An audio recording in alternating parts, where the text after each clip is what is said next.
to apply some of these things. While my films may not be directly about some of these things, it still informs my storytelling decisions and what I decide to focus on, and these things that also apply to my own perspective and my own lived experience as a Mexican American in the current state of America, and how we're constantly portrayed as thugs, as criminals, and constantly racially profiled for listening to Spanish music, to speaking Spanish, to looking a little bit Mexican, to whatever extent they can pinpoint, to having our tattoos be indicators of being gang members.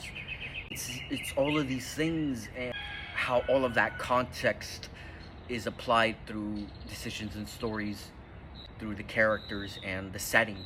So Sinners does a really fantastic job in doing that, and that's a constant in my head in pursuing not just this films but the future ones, the ones that I decide to tell. And that's important to me as a filmmaker and as a Mexican American.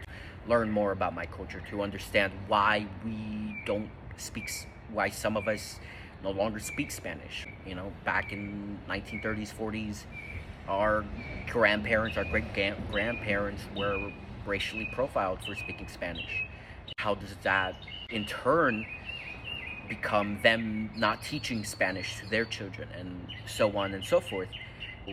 Now, a lot of us just aren't connected with our culture as much as we've assimilated and become closer, not really closer, but placing whiteness above who we are, above our brown skin, above the way our facial hair forms, the way our hair forms, and all of our indigenous aspects, and how we have almost rejected a lot of that. And how do we fight against it?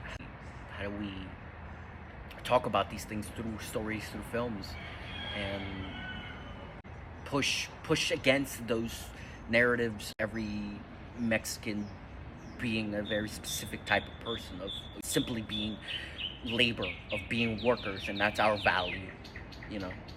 So those have been some of my thoughts as I'm developing my latest draft, and as I continue on this journey. So go watch Sinners. It's fucking fantastic, and catch you on the next one.